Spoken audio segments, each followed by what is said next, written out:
Also, dude, We're I live, bought by the way. We're live, just so you know. You continue. It's okay. can you see me? I can't see me. I can see you. Cool. But no, I bought just because I think what killed this drive was the fact that I was having to and it's a regular, 3.5 inch, like, one of these jobs, right?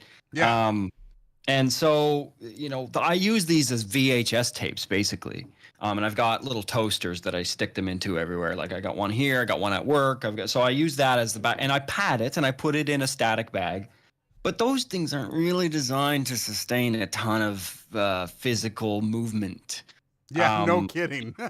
Even when they're powered down. So I think after enough trips to and from work with this guy, it finally killed it. So to Yeah. replace it, I bought a 2 terabyte Samsung T7 SSD, and Oh, wow. 2 terabytes, dude.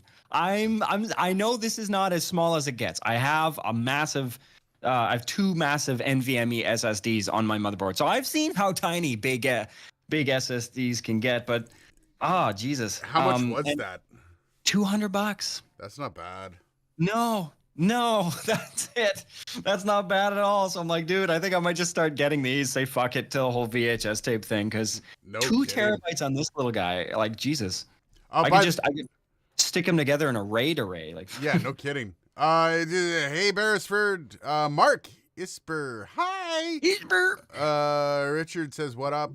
Beresford wants to know, is my goatee the name of the favorite microphone company? Dylan can't see me, so nobody tell him. It's blue. yep. I'll explain in a few. I say yeah. Andrew wants to know what smell. So Andrew was saying I should get into like waste recovery or waste, working in the waste industry, and I used to work a front end loader at a dump, and the smell.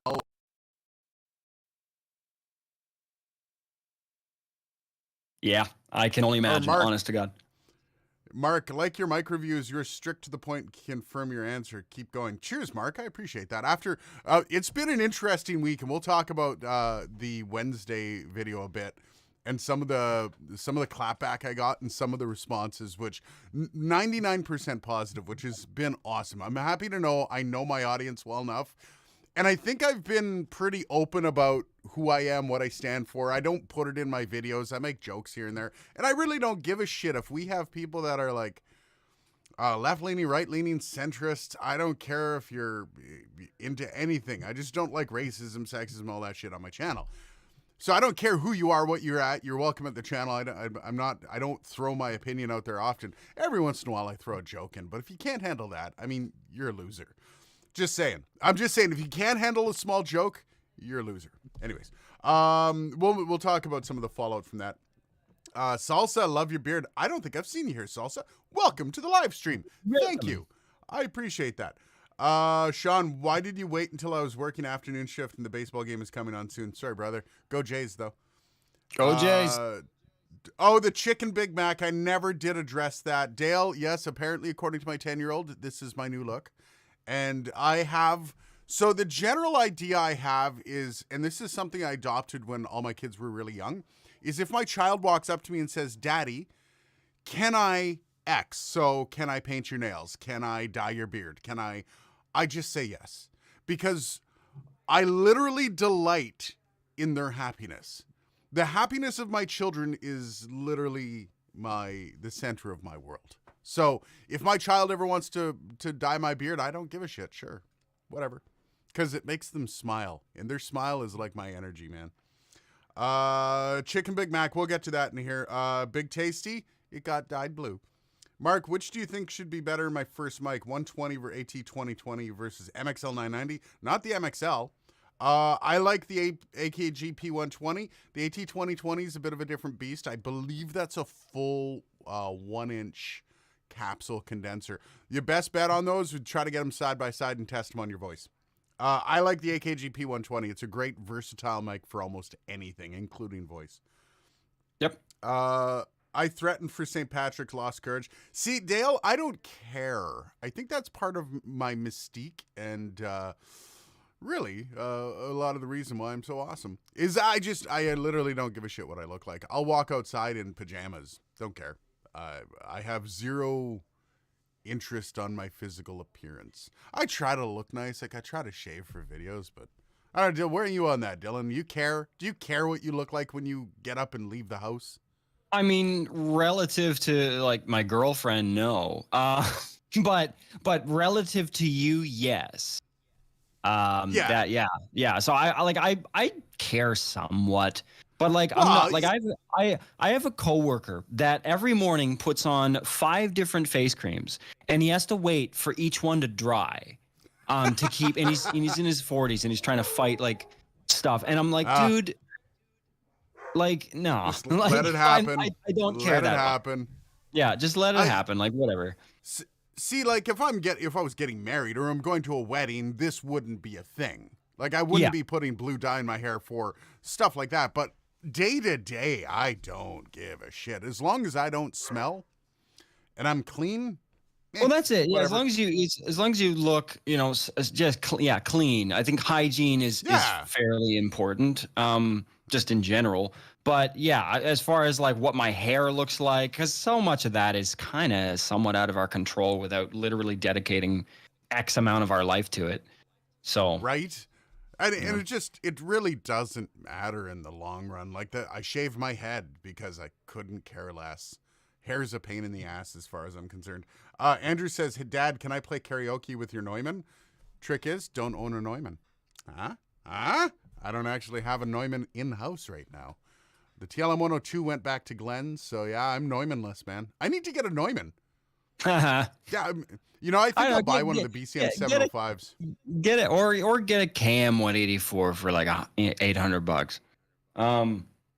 Yeah, Just yeah, I'll figure something. I got to get a Neumann ooh, in you the should house. get that Okay. new TLM 67. That's what you should get. How much are 'Cause those? There's like $3,000. Are they $3,000? Oh, that's not bad. I mean, Around, I think like 2,800, something like that. see, the only issue that I'd have with that is unless I'm like doing like a specific weekly voiceover gig with it, it would be a waste of money for me. Like, That's fair. because I can do 99% of the stuff I can do with my MKH 416. So if I need $3,000 for a microphone that I'm just gonna buy for shits and giggles, seems like a little much. Let me see. I'm trying to see. Okay, TLM 67, yeah, 2,850 Canadian. So, Neumann you was can. Jerry Seinfeld's nemesis. Yes, true. Guy on the radio spending tons of money on face cream. Dude, radio guys, not necessarily the women, because most of the women in radio are younger, especially the new batches coming through, but the guys are really, really into personal appearance. The women are as well, but like TV versus radio, yeah. Guys in radio, Well, I've noticed a lot of the I should younger. also mention this coworker is Italian, very Italian. So there is inherently a sort of an appearance bias with that as well. That culture. Okay, what's his first name? Is it Fabio? No. Okay, all right. There's a guy. I worked with him. His name's Fabio. Delightful fella, but Yeah. he was. I figured it was probably him. So I'm getting messages here. Lily. Okay, my child. Sorry, and we're done. Yes. I have to go to work. People are watching me, Sean. Go to work, Sean. Catch up in a bit. At least the NT1 isn't going to clip if you record Screaming Baby or Children's Party. True. Also, I noticed I fucked something up with the NT1 video. What? And when I say fucked up, it's a massive fuck up. I actually have What'd you to release another video. So, so what do we got? 12 people in here, 150 people going to watch the live stream in total. So I guess I can give up the goat here. So when I do a comparison video, I shoot it in a very specific way. So I'll use the mic for a little while. I'll kind of get the vibe, how I like the mic on its own without any comparisons. And then what I do is I will shoot all the comparisons along with the testing. So I'll shoot the pop, the plosive, the proximity, all those tests and all of the comparisons. Then I'll write the script based on my findings from all those comparisons. And then I'll put it all together into one big video. I'll shoot the rest of the video and I'll put it together. So I shot the NT1 video with channel 1, channel 2. So channel 1 is always the mic I'm comparing. Channel 2 is always everything else. So I'll literally unplug microphones, plug them in, and go side by side on them. And I listened to the audio and everything was fine in that. And then when I transferred everything over to do the video, somehow it's the audio from the NT1 on the everything else. So I think I accidentally put the NT1 on both because somebody mentioned, they're like, dude, those mics don't sound different. And I hear that so much. Everyone's like, I don't hear a difference between the microphones. And I'm like, okay, whatever. You don't like it. And then today I was going through, I was getting some comments or questions for another Q&A. And I saw it again. And I'm like, all right, I'll just go check just to confirm. Lo and behold, all the mics sounded the same. And I'm like, uh-oh. I don't know what happened. I went back. I checked the original file when I recorded it. And the original file is 2 different sets of mics. So the original file has me talking into both mics. Somehow in the video, I think I might have accidentally, instead of putting the proper audio file for the second mics, I put the original NT1 audio in. So I'm literally cutting between the NT1 and the NT1. So I think I'm going to, like, that's a big mess up for a guy that has mics. But I will say, like, go ahead. I was gonna say that completely like reduces the value of the video, like just like by like 50%. Here's the problem though. I made all of my findings based on the original audio that was of different microphones. So like when I go through, I do the what you're talking about is valid, but just the actual like, here's the difference. Here's what it sounds like, which is like half of the value of the video. But when I'm doing the video, because I've already done the audio, I've already sat there and listened, I put on the Beyerdynamics, I listen, I close, I'm really into it. But when I do the video, I don't listen to it. Like I'm just cutting, I'm going back and forth. I don't even listen to the comparisons. The video editing stage is all about getting the video done as fast as I can. So I can get it out, I can get it done. So I think I'm going to have to add an extra step in there somewhere where I listen to the video. I'm like, okay, yeah, that's the one. That's it. That's the right one. Well, I mean, I think a proof watch before you post. I mean, I skip that all the time when I'm producing stuff for work. There's so many times I don't give it a full like pass through once again when I'm dubbing. I'll be honest though, it hasn't burned me in a while. Here's the thing though. I do a test watch, but I'm not critical of the audio. I'm not sitting there with the headphones on. I'm making sure all the cuts are good. I'm making sure all the transitions are good. I'm not listening to the audio because I've already gone over the audio. Like I literally turn the audio down and I just watch the cuts. So I watch the video portion. So, yeah. Oops. Yeah. So that's I'm gonna release a full set of me comparing all of the NT1 to all of the microphones I compared in that video, and I'm gonna issue an apology because that was just like, come on. Being in Australia, my mind boggles at the idea of a Canadian winter. What changes for the better as it warms up, and what do you dread as it gets colder? Oh, Dylan, we'll probably have 2 very different answers to this. So, what changes for the better as it warms up, Dylan? When we're coming out. I mean, I don't know, not having a layer as much just to leave the house. That's kind of nice. That's about it though. Smells though. Yeah. Smells. Yeah. Lots of smells. That's kind of a downside. I will say, if a dog shits on the sidewalk in the wintertime, you could walk right by and you wouldn't know. If a dog takes a dump in the summertime and it's 45 degrees Celsius outside, you smell that. That's not gonna be good for you. That smell comes up the odd time. Yeah. I find my favorite transition from winter to spring basically is the lack of boots, the lack of outer wear. Yeah. So it's not even just the jacket. It's not even just the layers. It's it's like, the full deal. The gloves, the hat, the coat, the 3 sweaters, the boots. Like it's not having to clean off my car, not having to warm my car up. See, I can jump in a hot car, turn on the AC, and go.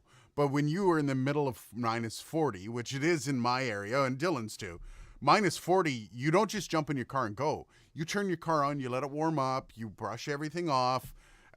When you finally get into your car, it's just able to drive. It's not warm. It's just able to drive without stalling out on you. Oh yeah, well again, it's one of these things. Like, one question I have is like, how many people in Australia know what a block heater is?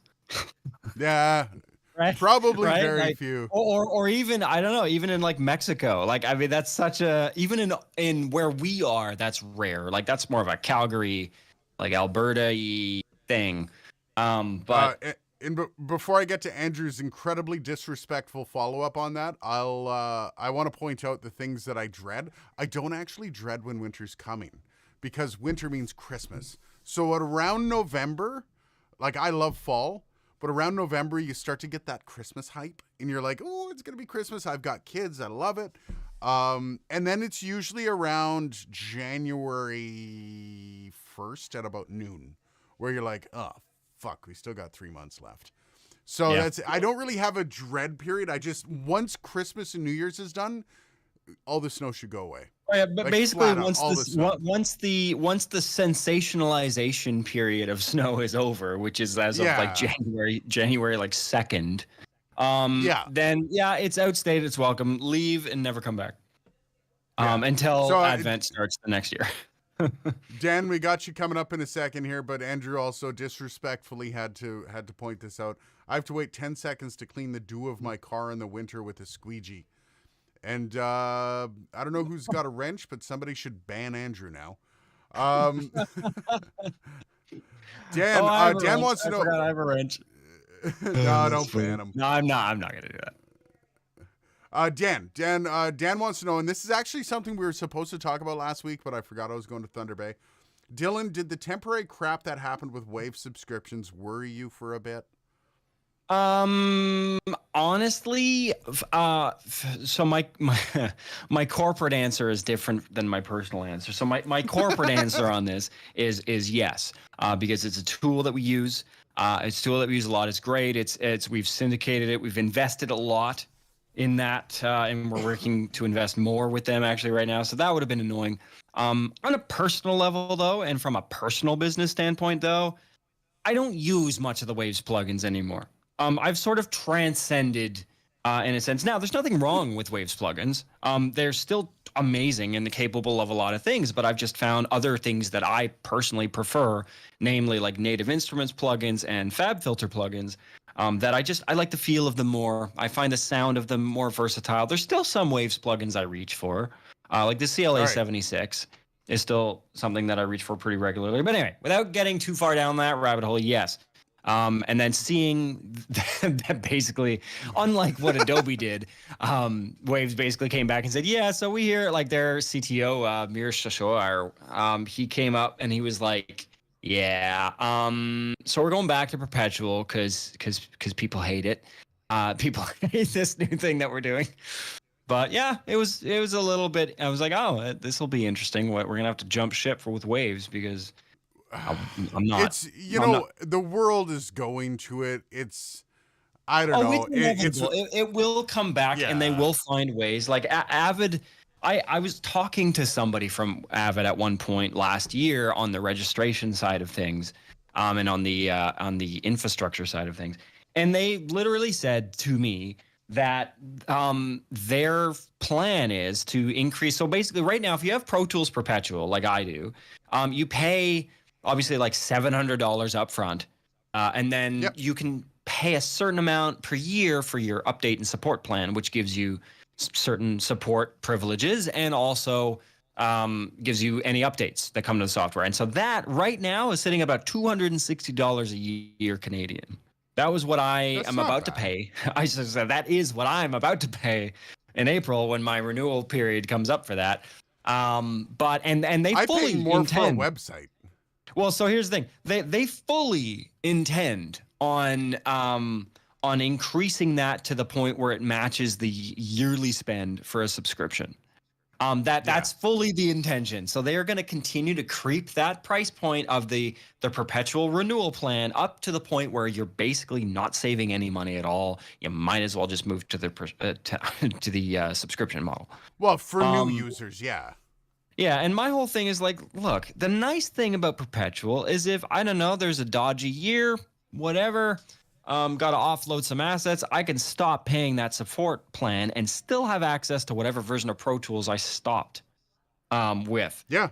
Whereas if I'm a subscription plan, I don't own anything. I like, as soon as I stop paying for it, I lose complete access to the tool. Which means that even after I die, right? And that's something that I've thought about. Like, after I die, you know, if somebody wants to access sessions of mine and they don't necessarily have a rig of their own, it'd be nice if they could just use the one that I used, right? And still have access to, you know, all the crap that I have that's not finished. Yeah, there's a ton of for and against. I think it's dodgy to just like what Adobe did was dodgy. By the way, Red Cabin, thank you very much for that. I appreciate that beer money for Easter weekend. I think it's like what Adobe did was dodgy. I think they should have allowed you to have a perpetual license for CS6 or CS17 or 18, and then you pay if you want to upgrade. You can pay more perpetual license, like going from 16 to 20, kind of like what iZotope does. With iZotope, you buy a perpetual license. I've got iZotope 6. It's up to 10 now. And I can go out and spend $150 and I got 10. Look at me. Yeah. Yeah. And so this is what I would do. If I was Adobe, and you know, I'm not the world's foremost business brain, but this is what I would do. I would do kind of what Avid's done, where, well, they've kind of stopped it now, but what they did up until very recently, where I offer perpetual and I offer cloud-based. And emphasizing that it's cloud-based inherently couples with it a subscription expectation. And then what I would be like is, okay, so here's the deal. If you buy CS7, right, the version that never was, if you buy CS7, you get the version of the cloud-based software that is current as of the time that we release the software. But then you got to wait another 2 years to get an updated version. Whereas if you pay the subscription, we'll release features as soon as we come up with them, right? Yeah. So right there, there's a part there that appeals to, and also maybe sweeten the deal for the cloud users. Throw in some storage, right? Sweeten the. They do already. There's Adobe Cloud Storage coupled in with CC licenses. I don't use it. I don't like it. It's very minimal. And so if they sweeten the deal up with that and they made the interface with it a little bit better, like maybe it integrates with Apple Finder or Windows Explorer, things like that would be kind of nifty, almost treating it like a file server. So I think if Adobe did that, people wouldn't have hated them so much for pushing in the cloud direction. But it's because they just shut her down and went, nope, no more. Yeah. No more. It's done. Yeah. CS is over. It is CC. You have no choice. Because people like choice. Why do people like choice? Because people like to feel like they're in control of their financial decisions, right? I don't like to feel like there's things that I have to pay for. Obviously, in real life, there's always things that you have to pay for. But to try and minimize that as much as possible. I don't mind subscriptions. I don't mind subscription services. I don't like kind of owning something then being told, by the way, we're going to need more money from you to own this. Yeah. That's dirty. And that is dirty. There's so many pieces of software that I'm just petrified to click the update button on because I know they're going to be like, hey, new version available. Wow. Like, drives me insane. Dale spent a few years in Arizona. They had no clue what a block heater was. No, exactly, exactly, right? Not surprised. Although you see Texas get snow every once in a while, you're like, eat it. Yeah. Oh God, remember? I think it was last year. Like, that was rough. Like, people were like making fires in their garages just to stay warm. That was bad. Well, and I didn't know this. Like, you go to South Africa, they don't have furnaces. In some why would they? Why would they need that for? Like, and they're like, oh, it's winter time and it's going to be like +5 out. Brr. And I'm like, +5? Yeah. Go to Dubai, and see, Yeah. number one, see the absence of furnaces, and two, see the size of the air conditioners that have taken up that absence of a furnace. Holy Jesus. No kidding. Yep. Andrew, there's some cold parts in Australia. There's a place called Walcha that gets -10 to -13 overnight. That's Yeah, that's cold. respectable cold. Yeah, that's Rarely cold. snows, but the grass freezes, so it's like walking on potato chips. Yeah, so -10 to -13. In Canada, where I grew up, Thunder Bay, where I just went back to last week, I still remember growing up, it would hit -40 for about 3 weeks out of every year. Every winter, you'd hit -40 for about 3 weeks. Sometimes it'd be a little bit longer, sometimes a little shorter, and it was always near the end of January, early February. And then I moved to Edmonton, Alberta, which you'd think would be colder, but it wasn't. It was actually warmer. Because you'd get these little weather phenomenons. It'd be middle of January, you'd be in shorts. Then I moved to Toronto, and Toronto is warmer than Ottawa or Thunder Bay. Then I moved to Thunder Bay, and Thunder Bay was like, okay, it's decent. -20 is pretty much the worst you get here. You get the odd little streak, and so I jumped on a bus to go back to Thunder Bay to see my kids. This was probably 13 years ago. And I got off the bus in Thunder Bay and instantly could not breathe. It was -46 plus wind chill. And I was like, nope, never coming back here. Nope, I'm done. So it's one of those, like, when you take too deep of a breath in the cold, you start to cough. That's how bad it was. It was. Oh my God. Yeah. I'm just going to stick to my V13 Waves plugins until they don't work anymore. I probably won't notice it first when they won't work anymore. Well, and this is just the thing. Like, there's so many other companies that offer plugins that Waves is gonna, like, yeah, they do corner the market for cheap plugins. They really do. But that can go away in a second, man, because there's a lot of professionals that, like Dylan, who's willing to spend more money on good stuff that honest you don't to have God, to pay. Well, but here's the thing. If I had discovered or taken the plunge on FabFilter plugins 10 years ago, I would have saved like $3,000. Because that's about the amount of money that I've invested into Waves over the years. And that said, there are still, like, the Abbey Road stuff that Waves makes. Boom, that is the secret sauce, man. That is even I do spots for work, and they're like, there's something. What did you do? There's something. I'm like, Abbey Road. Forget Abbey Road vinyl, Abbey Road J37, Abbey Road chambers. Like, there's so much good stuff in that bundle. And but the Mercury bundle, there's a ton of crap in there I'm not going to use, or a ton of stuff that there's a plugin that does better. Like the Waves de-essers, not a big fan of them. I like our de-esser. I like the Renaissance de-esser. That one's relatively smooth.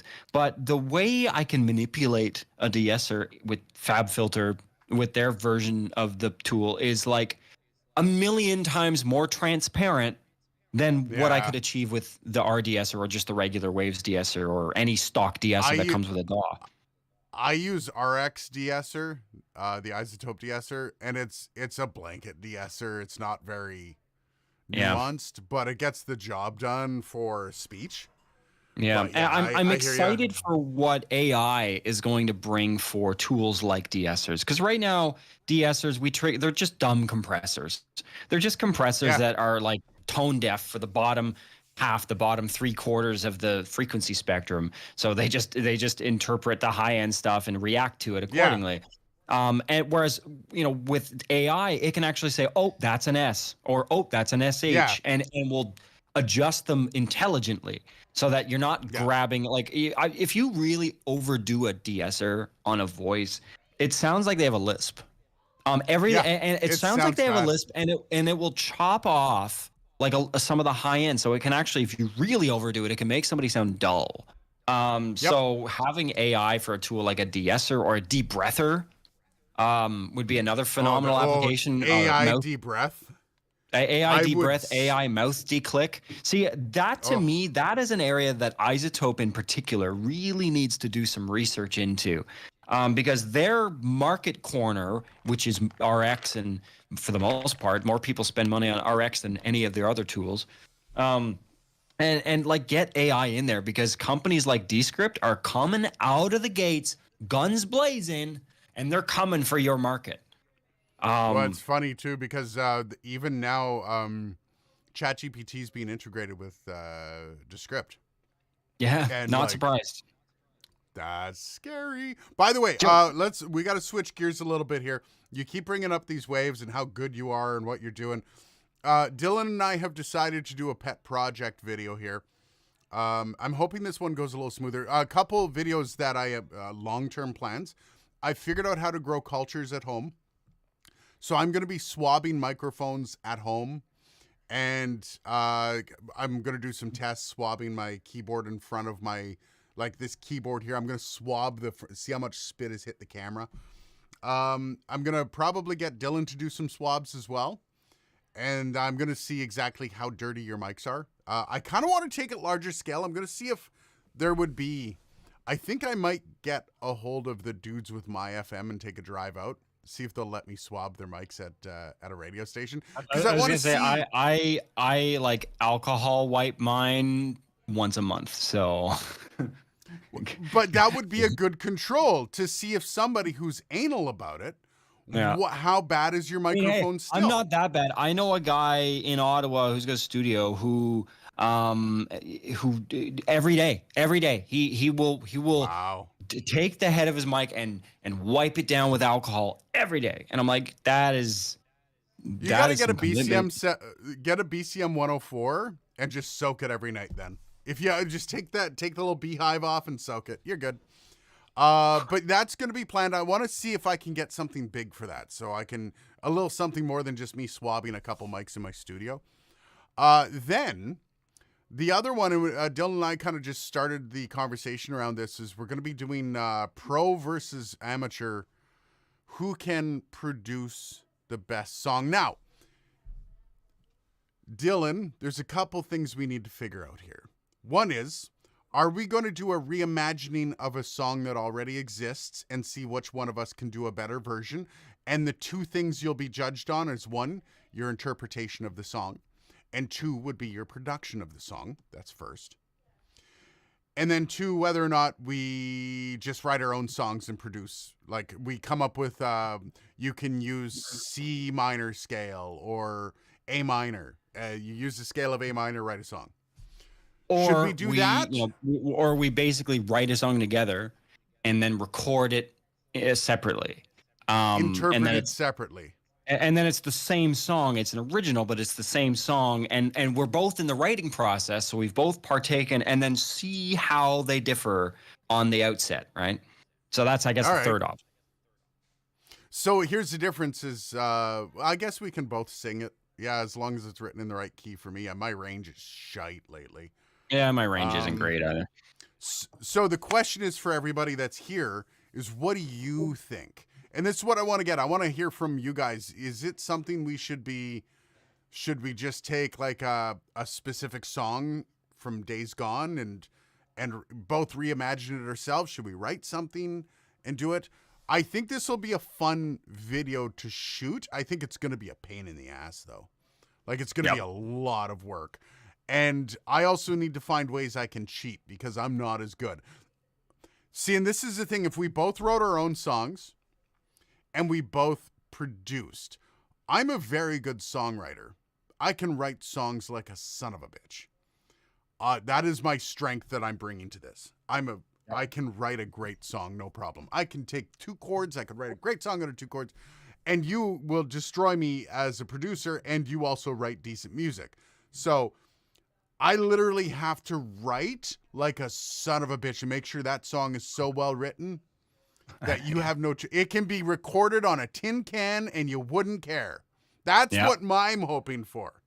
So, do what you have a passion for. It'll be the best that way. What do we have a passion for, Dylan? I like writing. My production. I like writing and producing. So,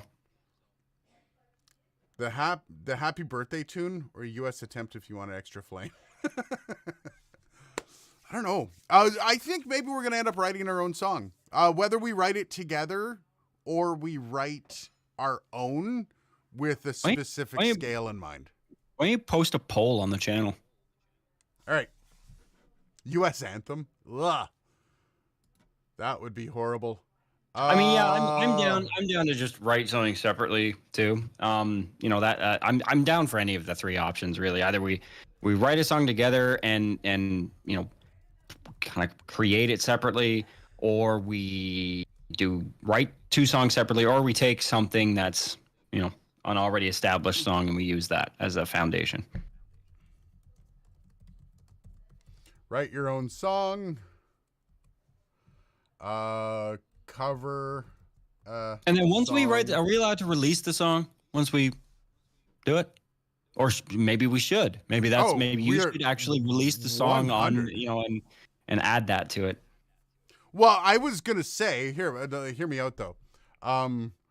Write a song together. There you go. So ask your community. Okay, you guys can answer on the poll. Don't worry, be happy tune. That'd be awesome. See, what I was thinking is we do a video of us talking about. So it would be a video of us discussing what we went through, how we did it, and reacting to the song. Okay, so it would be like half the video is me going, this is what I went through. The other half is Dylan going, this is what I went through. And then the last portion is us reacting to the song as we're finishing the video off of each other's song.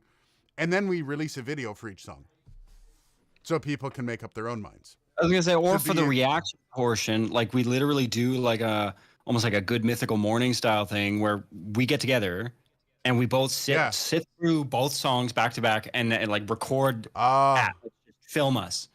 That's a good idea. And then we just pipe the music over. I like that. Yeah. Write your own song, winning at 43%. Is that correct? Wow. Write a song together, 43% as well. Okay. So it's going to be either nobody wants us to cover a song. That's only 14%. So we're not covering a song, which is good. Means we can make more money off the video. Yeah. Also, if we release the song and one of them's good, hey, it's not a hit that someone else wrote. Yeah. Also, the covering of the song, we can't get too crazy because if we get snapped or if we get slapped with a derivative work claim, then it's like, well, shit. Now there's like a whole process for that. Yeah, that would suck. Okay, so it's 43% write your own song, 38 cover song. Cover song's getting up, man. Whoop. Damn it. All right. Damn it. I'm really curious to see what this is. If you write separately, make us guess who wrote which one. Well, the difference is if we write them separately, I'll be singing my song. Yeah, Dylan's singing his song. Yeah, so it'll be kind of obvious unless I try to sing like you and you try to sing like me. I can't sing like you, dude. I can't for the life of me. I don't think I can sing like you either. You've got a pretty good range. I have no control. And that's something I've been working on. I've been working on getting, because in order for me to have control of my voice, full control, I need to belt it out. I remember one time when I was recording the vocals for my album and the producer was like, holy crap, he had to turn me all the way down because when I put my diaphragm into it, I've got a big diaphragm behind these boobies, man. You get a lot of range. I can belt. Dear God, what did I walk into? Shrimp, how's you going, buddy? Need to use road and sure in the lyrics. That would be tough. So write a song together is winning, dude. Writing a song together is winning. Oh boy. All right. That might be interesting, writing a song over video. Because here's the thing. So what I like about writing our own songs is the fact that we can go, okay, so we're going to work in this scale. So let's say we did the A minor scale. Okay. We could both leave and come back with a relatively similar song, probably not considering your jazz theory and the stuff that I work more of a rock basis. You work more of a jazz, rock blues. Mm-hmm. I think we'd have different songs, but obviously you'd be keeping this relatively simple for the process as well.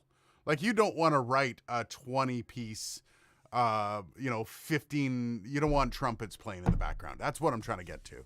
You're going to do a relatively simple song just to kind of get this one done and over with. So, But then the production of a simple acoustic song versus a full band is going to be completely different. So then Yeah. I think we should do a song together and just produce it differently. Yeah. Huh. Yeah. All right. I'm kind of leaning towards the separately as well. Just because it'll be interesting to see again, like being a good producer does factor into your songwriting. Because when I'm writing a song, I'm thinking about the production while I'm writing the song. Like I'm planning it out from the get-go. So it'll be interesting to compare those different processes too. What kind of MIDI keyboard and software do I use? My MIDI keyboard is one of the Minilab, the Arturia Minilab. It's a cheap little thing. I rarely ever use it. Software I use PreSonus Studio One. I'm up to Artist 6, I think, on it. And I use very few purchase plugins. However, for this challenge, I might actually go buy plugins just to be able to compete in this, because most of the shit I use is like, I've got like Renaissance. I've got a little bit of Renaissance stuff. I've got, yeah. Anyways, make a ska song. Shrimp wants to see a ska song. I wouldn't be able to live with myself. I okay, say I was so- in a ska band, so I could totally do that. So here's using drum tracks. I would be completely fucked on that. Unless I make you do some of the drum work for me. No, you know what? I've got a drum set coming in here. You're just gonna record a kit. Oh, that'll be interesting. It'll be like program sampling versus like actually recorded kit. And I'm not helping you with the recording. You're on your own with the recording of the kit. 100%. You can 100%. Because not only that, I've also got to compress the kit. I've got to like EQ the kit, all that stuff. Okay, I've never done. I think it's time for another poll. On the drum side, do we both use basically whatever we want, which will probably end up being program sampling, but I do the sampling for Aiden, for like I help him with the sampling of his song, and that's it. I don't help him with the sound of the kit at all. I just help him with the patterning. And then or on the other side, do we completely do separate things? Aiden records an acoustic kit. I do a programmed kit because I am in an apartment. I cannot do an acoustic kit. Which one do we do? Should we do each other's drums, essentially, is what you're asking. Well, do we do do we do each other's drums, or do we do each other like separately? Because you're not going to, if we do them separately, you're not going to do program drums, and I'm not going to do live drums. So that could be, that will factor in kind of interestingly. Well, obviously I'd have to produce a song that revolves around not using an acoustic kit. So like, yeah, not but you can do song. that. You can actually do that. You could probably make people think that your drum kit is real. I think this question's garbage because you can just go and you can make it sound like either way I win. So it yeah. So what I don't the fuck? really care what the answer to this poll is. It only impacts you. And also, I rather the second option because it means I don't have to do double the work. No, you know what? I like but this is also the thing. If I can get a respectable, let's say 60% quality, if quality was 0 to 100, okay, and I could get 65% quality on the way I track the drums, I win. Like, imagine that. I'm able to track drums, EQ, compress, all that stuff. I've never done that. I know the concepts behind it. Like, I know the concepts are pretty simple. Well, and also you've got to work either to do it yourself or you've got to work with your drummer, assuming that they're good at this sort of thing, to write the part. Because that is a thing that can make or break it. Like having drums that is good, that are real is good. Having drums that sound good sonically, that's a good. But you also need a part, just like any instrument, that is written tastefully. Yeah. To the song. So there's that part as well, which depending on what route you go with the drums, obviously in my case, with programming them, I have ultimate control because I'm the performer technically, and also the writer and the person making the sound. So I can sculpt the part exactly for the song how I see fit. Whereas when you're working with a real drummer and you're in that collaborative process, sometimes that becomes a little more convoluted. Yeah, But no, yeah, that's again, I I'm know a not, I'm couple not, like I'm not shitting on collaborating. Collaborating with other musicians is amazing. yeah. But as far as if we're trying to evaluate our individual skill for this, for the sake of this competition, that's another thing. Are we allowing ourselves to bring in other players? I mean, obviously, if you're going to Yes, use live drums, you 100%. have to. But so outside of the 100%. live drums, then, I can bring in outside musicians. Yes, Okay. 100%. Sweet. I feel like it would be disingenuous to the project itself because it is technically a production and writing concept. And that doesn't include like a bass line isn't going to, well, a bass line could change a song, but it's not going, if I bring in a bassist to play a bass line for my song, it's not going to change the gist of the songwriting Yeah. or the production of it. Okay, so let's put a limit on it. Let's put a limit on it. Maximum of two outside musicians each. Okay. No, We done. agree with that? Done. All right. Yep. Cool. All right. I like it. Coming together. Everyone wants us to write a song together, but I'm just going to ignore that. So, no, so this is good. So, no, the question is, before I have to go because it's Easter and my in-laws are here, the question is, do we follow a specific pattern so we can keep the songs relatively close? Do we go for a specific concept of music? Because this is important. Like, if I'm going to write a song, like, let's say a singer-songwriter style, acoustic, tragically hip style song, and you go with something that's jazz and fusion, that might be difficult for the audience to gauge who did a better job. Production aside, you'll win on that. Should we pick a specific genre? On production, you'd win 100%. Yeah, like you're gonna win on production alone. The only chance, like I said, my only chance is if writing the best song ever, like destroying you, and that's the only chance I have. I need to write a better song than you, and my production needs to be 65%. That's the mathematical equation I have. If I can show that I'm not a fucking idiot with producing something, with mixing it, I think I have a chance. Now, I need you to write a shitty song. So I'm gonna be honest, and I say this not to demean. I say this to grow. I honestly, I think you have the skills, you know the technology, and you have the tools. I think where you're gonna struggle is the parts where you have to use your ears to tell you what sounds good. Yes, that 100%. That like learning the tools, you can learn every tool under the sun that you need to use for production in, I'd say, 2 or 3 months. That's not what takes the time. The time, and even learning how to use them properly, doesn't take a ton of time. However, getting the ears that give you precision in certain areas, and you can hone in on certain aspects of what you're hearing, that takes years to do. Well, and it's fascinating. Like I'm getting much better with voice, getting much better. But when you go to EQ, like a guitar, I can also EQ a guitar pretty easily. I can do a lot. I can hear a lot of the nuances. Drums, I'm fucked. Bass, I'm fucked. You know what you should do? Like you should release back to back, like in one video. Oh, maybe we should do that. Okay, so again, same thing, Good Mythical Morning style. Like we both sit on a couch or something, probably at your place. And we go back and we play back to back the 2 different versions that we did of Hurt. Remember, you did a mix yourself, and then that wasn't fully mixed on my end. What? I didn't add any EQ. I didn't add any compression. I did nothing to that. That was the only difference, though. Like because I knew you were going to be taking it, so I didn't. Well, I just kind of originally the plan was, if you recall, that you were going to do your bits. I was going to do my pieces. I was going to send you stems, and then you were, and which I did. I send you a folder of stems on OneDrive, and then you would use those stems to mix it on your end and put it out. it was a complete side thing that after I sent you the stems, I said, fuck it. I've basically mixed Yeah. this already. I'll just finish the mix.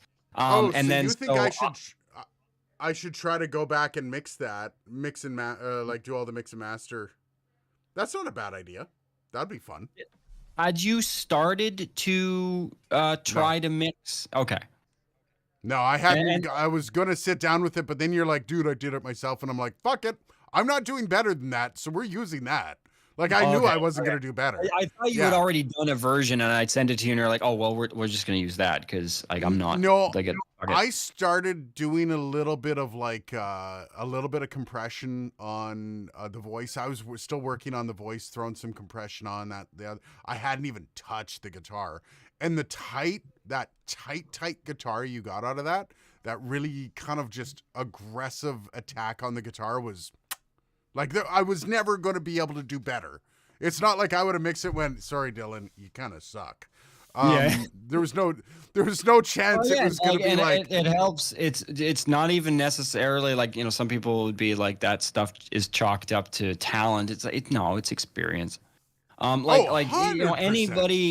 who puts in the amount of hours doing that job that I have, and especially cultivating certain specific skills, can get those results or better. It's certainly not a thing that's unique to me. It's just, when you do a thing long enough, it's going to take me 5 times longer to do it than you. Like, and that's the if I'm going to get to 65% quality, because I do know enough of what I'm looking for. My ears are relatively good at hearing the differences and stuff. But they're not top level, nowhere near. So I think it's going to be interesting to see what that getting to 65%. That's my goal. Getting it to the point, because I listen on the radio and I hear some mixes on songs and I'm like, what the fuck were you thinking? Yeah. There was a new one. There was a new one on Live 88.5. It's our indie. We have a radio station here that's not indie, but it's alternative indie rock. Yeah. Indie rock. They do a lot of indie rock. And there was one, I can't even remember the name of the band. It was a new spin. And I'm literally like, what are you doing with the sounds on those? The guitars sounded like trash. It sounded like you recorded it in a garage and you mixed and mastered it live. Like it sounded like just horrible. It sounded tin can recording. And it's something you would have expected out of the 90s rather than now. So like, I think I can do that. Like, you know what I mean? You know what I'm like? It's good enough for the radio. If they can do that, I'm pretty sure I can do that as well. I've got enough of an ear to put something like that out. So I think it'll be interesting. This will be fun. I say, let's rock and roll on this. We'll come up. So the concept of the type of music we're going to do you want to settle on something? Do you want to make it a specific style of music or just go wild? That's up to you. I'm good for either. I don't really care. You want to, like, I don't want to get too specific about the style because I don't want it to be that restrictive. But like, if you want to ballpark it, like maybe pick 3 options. Like, let's say songwriter-y, indie is option 1. Let's say option 2 is like rock band, and option 3 is kind of maybe like a wild card, like a an electronic, not electronica thing, but like a more pop oriented. Yeah. So okay. So songwriter, indie songwriter, rock and pop, and that encompasses most music nowadays. Right? Yeah, I feel like knowing the audience on this channel, I feel like if we did a poll, most people would probably say rock. Either that or the songwriter, or we just don't put a fine point on it at all. Well, between us. So you're not going to give me the next to last song off Time Worn. That's what I'm worried about. I'm going to like wake up and I'm going to look at this. I'm going to like, well, fuck, he wins. Jesus. No, we don't need any of that crap. No. And that's the other thing. So it has to have vocals. Yes. Okay, so that's another thing. Do we want to do an instrumental song? Because then the songwriting doesn't play as big a part into it as the production does. In the general arrangement of the song. I like lyrics. So, I like lyrics. I agree. Let's do a lyrical version. So then from a lyrical standpoint, if we did something that was just kind of very songwriter-y, or that was very light on the production. It doesn't, because this is supposed to be a production challenge. Then I feel like obviously the tables are tipped in your favor automatically because the songwriting is more impactful on the overall result than the actual production is. I don't make the rules. I do actually, but I mean, So we'll you can see it's one of we'll those things. collaborate a bit. Yeah. We'll collaborate a bit. We'll discuss things. I'll tell you where I'm going. This isn't going to be a true blind challenge, but I think it'll be a lot of fun. Yeah, we'll be, Anyways. touching base, and I'll be sending it. I'll probably be sending you little clips of stuff as I poke through it. It's going to be fun. All right, guys. It's 10 after 6 almost. I got to go because I've got family in town, but love you all. Thanks for showing up on a Good Friday. What's that? Yeah, that was great. All right. Thanks for showing up on a Good Friday. We'll see you next week. Have yourself a great week. Yeah.